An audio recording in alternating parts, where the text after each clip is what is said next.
Vasudeva. Om Namo Bhagavate Vasudevaya. Hare Krishna, dear devotees. Thank you very much for joining. I'm going to seek your the good wishes and blessings of Radha Madhav, Radha Shyam Sundar, Radhe Shyam, Krishna Balaram, Gaunitai, Srila Prabhupada, and Guru Maharaj and the assembled devotees, so that we can talk about two things today: Nand Utsav and Srila Prabhupada's appearance day. Very important day today. In many ways, even more important than the appearance of the Lord is the appearance of the devotee. Because when the devotee appears, then he brings the Lord. So Prabhupada appeared and he brought the holy names all over the world. So his appearance, in many ways, is even more important, is even more auspicious than the appearance of the Lord, because the devotee brings the Lord. So anyway, yes, day before yesterday we were talking about, we kind of got up to chapter 3 on the Krishna book. And Vasudev had brought back the baby girl from Yashoda Mai's home in Goku. Found out that the child was born, and he was told he's a girl. Oh, he was surprised. This is a bit surprising. How come it's a girl? Anyway, he went to the prison house and grabbed the child. Devaki was pleading, "This is a girl, leave her alone." And he threw the girl against the wall. And at that time, Yogamaya or Mahamaya or Durga Maya leapt out of into the sky and warned him, "Your killer is already born." Kamsa was petrified, and so they returned, and the guards woke up, informed Kamsa a child was born. Kamsa grabbed the child and tried to throw her against the stone wall. But the child slipped out of his hands, and went up into the sky and appeared as the goddess Durga, 8 arms, told Kamsa, his killer is already born. So Durga Mata is Maya and is actually a great servant of Krishna. Then initially felt sorry for his behavior. He was thinking, how could I have done all this? He begs even forgiveness for Devaki for killing his children. He kindly forgave them as well. And she kindly forgave him as well. See the kind nature of Matajis, But the very next day, Kamsa met his advisors. And the advisors gave him a plan to kill all the children born in the last 10 days. So this is really demoniac thinking. Now, Krishna and Balaram, they appeared. They looked so beautiful that their mothers, Yashoda Mai and Rohini, would stare at them for hours, wondering who they actually were. As they grew, their features would become even more and more beautiful. When they looked at the eyes of Krishna and Balaram, they thought they were lotus flowers. When they looked at the cheeks, they looked just like soft cotton balls. Looked at the teeth, they were just like pearls. So very nice thing to learn from this is that the Lord is a person. He's not an ordinary person. He's a supreme person. But he's extraordinarily beautiful with no comparison. He's not just some bright light, some Brahman, but he has a dazzling personal. And then the day after Krishna was born, so of course he was born midnight, so you could say the same day, Nand Maharaj celebrated Nand Utsav, right? Krishna's appearance. Vrindavan's many saintly villagers came to see him and congratulate the new cowherd parents, Nand Maharaj and Yashoda. Nand Maharaj, taking advantage of the auspicious occasion, gave many valuables in charity to his guests, such as clothes, ornaments. He gave 200,000 cows to the Brahmins. So Nandutsav is very special, very, very special. So today, Vrindavan will have erupted in joy of happiness because the Lord has appeared. And the lesson to learn is always be generous with words, kind words, of course, deeds and money, especially when it's special, on special occasions. So this is, and I know our Guru Maharaj, he was very happy on Nandutsav. He would be full of life and joy, and he would love that festival very, very much. So we also celebrate another occasion on today, and that is the birthday, appearance day of Srila Prabhupada. Prabhuji, Yes, yes, Nani. this appearance days for the Hindu calendar, isn't it? You mean like today? Yes. I think because he's born on 1st of September. I get so confused with these dates, Prabhupada's dates. Oh, I see. No, he was born on, according to the Western calendar. Yes, it's according to the Indian calendar. Yes, yeah. Correct. 6th of September, or was it the 1st of September? First September. Okay. Sometimes it says first, sometimes it's, I think it's first. I may not 100% sure. No, I think it possibly is the 6th when he was actually 6th September 1896. That sounds familiar. 1896. Yeah. So this is according to the Bharatiya calendar. He is the day after Janmashtami, basically. So, and it's always a tough festival because Janmashtami, everybody's so whacked out for celebrating, and then Prabhupada's appearance comes straight after. Oh, look, you're right here. He was born on 1st of September, 1896, the day after Janmashtami. Yes, yeah. Very good. In a house in Toli Gunge, suburb of Kolkata. His father, Gaur Mohan Dey, and his mother, Rajini, named him Abhay Charan, one who is fearless, having taken shelter at the lotus feet of Lord Krishna. An astrologer prepared the horoscope for the baby and revealed that when this child reaches the age of 70, he will cross the ocean, become a great teacher of religion, and establish 108 Krishna temples. And this is exactly what happened. And of course, at the age of 70, most people wouldn't even dream of leaving their home. He left everything. He left his beloved Vrindavan. And this is one of the reasons, this is the most extraordinary personality that has ever taken his appearance in this world. At the age of 70, he was pretty much at the fag end of his life, he used to say. But that's when he started. Amazing. Srila Prabhupada set out to America in 1965 and established the International Society for Krishna Consciousness at the age of 69.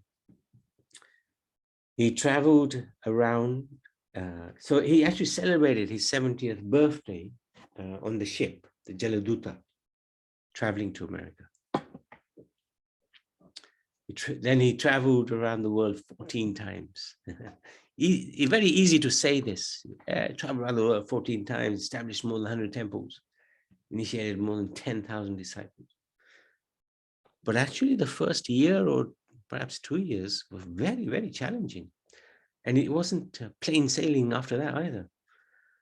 So for the next 11 years, Prabhupada really worked hard to establish this Krishna consciousness throughout the world. So some of his earlier pastimes. this is his father, their deity, I think Radha Govindji, very beautiful. They were born in a Brahminical family, and the family used to worship. They had a family deity, very beautiful deity. And Prabhupada was engaged in from a very early age in worshipping. Yeah. He always spoke of his early childhood with great fondness. Some of the recollections from his books, conversations, are as follows. My father was a pure devotee of the Lord. And when I was only 4 or 5 years old, he gave me a couple of deities of Radha Krishna. In a playful manner, I used to worship these deities along with my sister, Pisima. And I used to imitate the performance of the neighboring temple of Radha Govind. By constantly visiting this neighboring temple and copying the ceremonies in connection with my own deities of play, I developed a natural affinity for the Lord. I remember when I was only about 1 year old, there was a great Sankirtan in our house, and I also joined the dancing party. I was seeing up to their knees, very tiny, small. So I remember those days. In Calcutta, there was a very virulent type of plague epidemic in 1898. So Kolkata became devastated. All the people practically left Kolkata. Daily, hundreds and thousands of people were dying. I was 1 year old or 1.5 years old. So one Babaji, he organized Sankirtan, Hare Krishna Sankirtan, all over Kolkata. And in the Sankirtan, all people, Hindu, Muslim, Christian, Parsi, everyone joined. They were going road to road, street to street, enter into every home, house. So the plague subsided. This is a fact. Everyone knows history of Kolkata, knows that the plague was subsided by the Sankirtan movement. In my childhood, when I was 1.5 years old, I suffered from typhoid. And Dr. Kartik Chandra Bose, he said, please give him chicken juice. My father refused. No, we cannot. And the doctor kept saying, no, he has to be given. He has become too weak. The father would say, no, I can't allow that. Doctor said, don't worry, I'll prepare it. I know you are a vegetarian. I'll prepare it in my house and I will send it to you. You simply give it. So it was sent from the doctor's house. And when it was given to Prabhupada, Abhay, immediately he began to vomit. My father threw it away. When the doctor asked, father just said, no, don't bother. My father's income was almost 300 rupees, which was not much. So we were not very rich men, but we had no want. Father was maintaining his family, getting children married, distributing the wealth. Everything was very nice. And we never felt any want in the mango season because father saw to it that there must be a full basket of mangoes daily for the children. So we were jumping, playing, and eating mangoes. When I was 6 years old, my father gave me a rat, encouraged to observe functions such as Rath Yatra and Doli Yatra ceremonies. I was performing the Rath Yatra in my neighborhood. He used to spend money liberally for distributing prasad to us children and our friends. I received this training from the very beginning. Somehow or other, I had this spark of Krishna consciousness. My father detected it.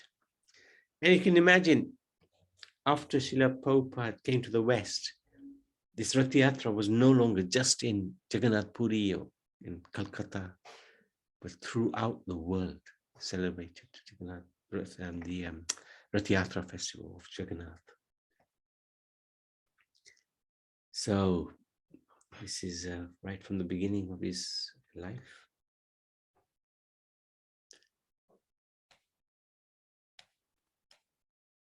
My father, he took care of me in such a way that I became perfectly Krishna conscious. He taught me how to play the madanga. My mother was against. There were two teachers, one for teaching me ABCD and one for teaching me madanga. The first one was waiting and the other teacher was teaching me how to play madanga. My mother would be dissatisfied. She would be angry. What is this nonsense? You are teaching madanga. What do you really do with this madanga? But my father would say, no, you must learn a little madanga. Of course, later on we know he spread the madanga of the holy name throughout the whole world. My father used to receive many saintly persons at our home. And to every one of them, he used to say, kindly bless my son so that he become a servant of Radharani, Lord Krishna's eternal consort. That was his only ambition. He wanted me to become a preacher of Bhagavad, Srimad Bhagavatam, player of the Madanga, and become a servant of Radharani. Every parent should think like that. Otherwise, one should not become mother and father. If due to past pious activities, one gets a good father and mother, there is a great chance for advancing in Krishna consciousness. I am very much indebted to my father, and I have dedicated my book, Krishna book, to him. So this is amazing. Srila Prabhupada became a student of philosophy at the Scottish Churches College in 1916. It was a prestigious college. In 1918, when he was in the third year of his college, his father, Gaur Mohan De, got him married to Radharani Dutt. 1920, Mahatma Gandhi announced a non-cooperation movement in order to fight against the British through non-violent means. The call was to give up the English education, English courts, English manufactured goods. Many people accepted the call and joined the movement. Influential leaders surrendered their honorary posts and titles. Motilal Nehru, Rajendra Prasad, C.R. Das, Vallabhbhai Patel, Raj Gopal Chari were some of them. Motilal Nehru, the father of Jawaharlal Nehru, was a very rich lawyer earning $500 every day. Mr. C.R. Das, another lawyer, was earning $50,000 every month. They renounced everything, joined the Gandhiji's movement. Gandhiji appealed to his countrymen to reject all foreign cloth and wear only khadi, produced from India's own cottage industry. He organized public meetings and asked people to come forth and reject their imported cloth. On the spot, people would throw down heaps of foreign cloths and set them ablaze in great bonfire. Students came out of the government educational system. Abhay Charan was one of the students who gave up his English education and joined Gandhiji's movement. He started wearing khadi. However, in 1922, Abhay Charan met his spiritual master, Bhaktisiddhanta Saraswati Goswami, Prabhupada, and this changed the course of his life. A close friend of Srila Prabhupada, Narendranath Mulik, insisted that he come and meet a sadhu from Mayapur. Initially, Prabhupada was reluctant to go. There were so many bogus sadhus, and Srila Prabhupada had very bad experience with them.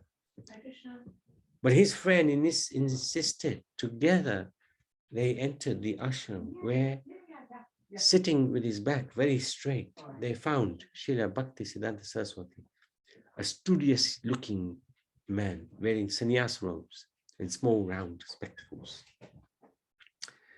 So Prabhupada didn't want to see this so-called sadhu because he'd met so many he was very disappointed by them because they would hardly talk any Krishna katha.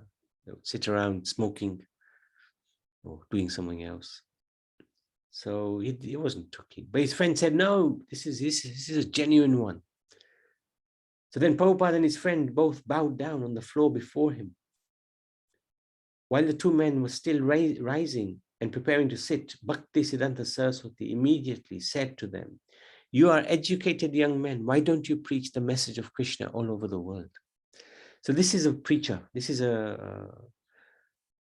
someone who speaks like that is a very first-class devotee of the Lord. And Guru Maharaj was very much in this mood. Stop your nonsense now and do something for Krishna. Srila Prabhupada could hardly believe what he had heard. He had just heard. They had not even exchanged any words, yet this sadhu was telling them what they should do. So Prabhupada asked Bhaktisiddhanta Saraswati, but who will hear your message? Because he was following Gandhi, right? Gandhiji. So long as we are a dependent country, first India must become independent. How can we spread our Indian culture if we are under British rule? Bhaktisiddhanta Saraswati replied in a deep, quiet voice, the message of Krishna cannot wait for a change in Indian politics. It is not dependent on who ruled. The teachings of Bhagavad Gita are so important, so exclusively important, that it cannot wait. What an incredible mood. Walking away from the ashram after the class, they heard the class, Prabhupada was impressed. Walking away from the ashram, Narendranath asked Babai, what is your impression? What do you think of this sadhu? Srila Prabhupada replied, the message of the Bhagavad Gita is in the hands of a very expert person. Srila Prabhupada actually accepted Bhaktisiddhanta Saraswati Goswami Prabhupada as his spiritual master. He immediately, within his heart, he knew this is my guru. This is my guru. So, but the formal initiation didn't take place until another 11 years, in 1933, in a place called Prayag, Titraj Prayag. This is the moment being captured. After taking initiation from Bhaktisiddhanta Saraswati Thakur, Srila Prabhupada was contributing to his spiritual master's mission by donating money as he was doing earlier. But now he wanted to do more to please his spiritual master. He could not give up, but he could not give up family commitments, take sannyas. He wrote to Bhaktisiddhanta Saraswati in December 1936, humbly asking if he could offer some service, more direct service. He received a reply on 31st December 1936. His spiritual master had already passed away 2 weeks before the letter had arrived. Srila Prabhupada opened the letter. To his astonishment, the letter reiterated the same order he had been given in 1922, when he had first met his spiritual master. You try to preach whatever you have learned from me to the English-speaking people of the world. That will be good for you and for the people to whom we preach. This is my instruction to you. Srila Prabhupada took this as his final order from his spiritual master. He decided to make it his life's mission. So maybe Prabhupada met his spiritual master a handful of times. Once in Radhakund, Vrindavan. But the disciple is known by his commitment to the Guru's mission. The Guru doesn't have to say too many words to the bona fide disciple. And we see here, hardly any instructions passed between the two. But whatever passed, Prabhupada took it within his heart. Another instruction given to him earlier on was, if you ever get money, print books. And that's what Prabhupada did. So there were a few instructions like that. But this one, Prabhupada took to his heart. In the years that followed, Srila Prabhupada wrote a commentary on the Bhagavad Gita, continued assisting the Gaudiya Math in its work, and in 1944 started Back to Godhead magazines. This magazine was dedicated to persuading the general public that material life was not the only reality, that they should perhaps prepare themselves for the real goal of life, which is to return back to the spiritual world, rejoin their original loving Father, Shri Krishna. Maintaining the publication was a great struggle, single-handedly, Srila Prabhupada wrote the material, edited it, typed the manuscripts, checked the proofs, even distributed individual copies. In 1944, during the Second World War, there was an acute shortage of paper, and the government of India refused to sanction paper for printing the Back to God magazine. Prabhupada even wrote to the government 3 times asking permission to continue the publication of the magazine. And the 3rd time was successful. Government sanctioned papers for publishing Back to God. That Back to God is still going, actually. Slightly different format. But he set up a League of Devotees in Jhansi. But due to political pressure, internal close friend political pressures, it didn't quite work out. Then he settled in Vrindavan and he wrote Srimad Bhagavatam. He wrote he translated the 1st canto into 3 volumes. Most of the people were not interested in spiritual life. Even his wife and other family members had little or no interest in his mission. Prabhupada started spending more and more time away from home, trying to carry out his preaching duties. He was also working for some time. He had his own business as a pharmacy. But everything just sort of kept falling apart. He was an inventor of medicines, toothpaste. And I believe some of those inventions are still active. So he could have been a billionaire. But somehow Krishna arranged it that he lost everything.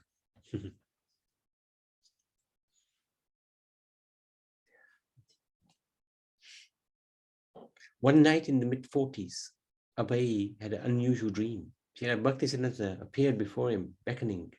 He was asking Abhay to leave home and take sannyas. Abhay awoke in an intensely emotional state. How horrible, he thought.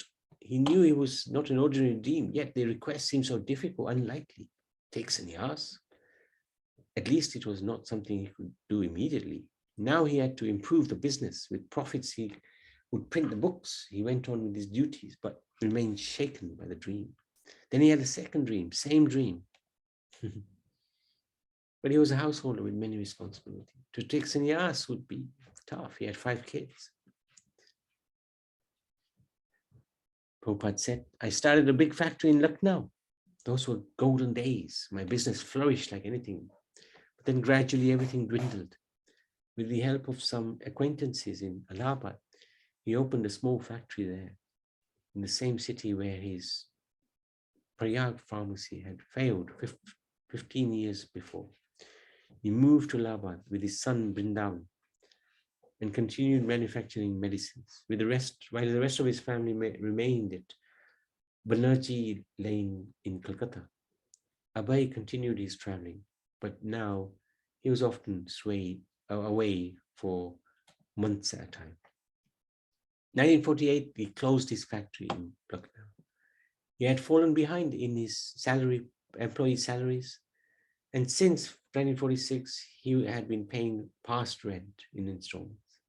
But when the sales dropped off, continuing the factory became impossible. He lost everything. He decided to retire from family life. He moved to Vrindavan, the place where Krishna displays his childhood pastimes. He lived in a humble and austere way in the historic medieval temple of Radha Damodar. He had no income. He ate little. He wore old clothes, spent years in deep study and writing. He did not care for his own comfort. He collected money just to print the books. So that's what books we saw. He was sitting in front of it. One night, Abhay had a striking dream, the same dream he had several times before during these days as a householder. Bhaktisiddhanta appeared just as Abhay had known him, the tall, scholarly sannyasi coming directly from the spiritual world, from Krishna's personal entourage. He called to Abhay and indicated he should follow. Repeatedly he called in motion. He was asking Abhay, take sannyas. Come, he urged, become a sannyasi. Abai wondered why his spiritual master has been asking him to accept sannyas. The reason that his spiritual master was saying, now take sannyas, you will actually be able to accomplish the mission. Formerly, the time was not right. So in 1959, he took sannyas on the morning of 17 September 59 in the Keshavji Mat. A group of devotees sat before the deities of Radha Krishna in Chaitanya. Babai sat on the mat of kusha grass beside another sannyas candidate called Sanatan, a 90-year-old, and also to receive sannyas that day. And opposite them sitting was His Holiness Keshav Maharaj, who was going to be the sannyas guru. Then, to everyone's surprise, Keshav Maharaj asked Abai to speak. Abai had not expected this. As he looked around at the gathering of devotees, he understood. Common language was Hindi. Only Keshav Maharaj and a few others spoke English. Yet he knew he must speak in English. After Abai's speech, Keshav Maharaj awarded sannyas, saying that Abai would now be known as Bhaktivedanta Swami Prabhu Maharaj. And that Sanatan would be known as Muni Maharaj. After the ceremony, the two new sannyasis posed for a photo. There you go. This Muni Maharaj is Prabhupada, Keshav Maharaj. So there's a little write-up. Seeing his enthusiasm and ability to write articles in Hindi, English, and Bengali, Bhaktisiddhanta Saraswati Maharaj gave him the instructions to take Tridandi sannyas. For nearly 1 year, he had been ready to accept sannyas. In the month of Bhadra, on the day on which Vishwarup accepted sannyas, Bhaktivedanta Swami at the Sri Keshavji Gaudiya Math accepted sannyas from the founder of the Vedanta Samiti, Bhakti Paidhyana Keshav Maharaj. Seeing him accept this is ashram renunciation, seeing this pastime of accepting the renounced order of life, we have attained great affection and enthusiasm. So this is from one of the Gaudiya newspapers, Gaudiya Patika. This is Vishwarup, the older brother of Chaitanya Mahaprabhu taking sannyas. A year later, he started his work on the multi-volume annotated translation of the 18,000 verse Srimad Bhagavatam. He also wrote a book, Easy Journey to Other Planets. As the years passed, he formulated a plan to spread the chanting of the holy names throughout the world. So, I was thinking, we could continue tomorrow. Karuna, do you want a little time to recover and then you can continue on Monday, if that's okay?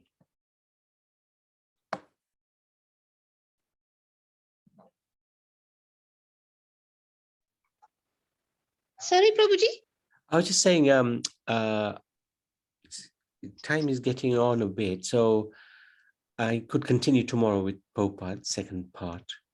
Yeah, please, Prabhuji, because tomorrow I'm receiving guests, so I won't be able to. Oh, perfect. do the. That works fine. That's fine. Thank you so much. Huh? Thank you. Okay, Prabhuji, thank you. Yes. So we'll continue with part 2 tomorrow. And it's so nice to see Harit. Wow. Hare Krishna, Harit. Very nice.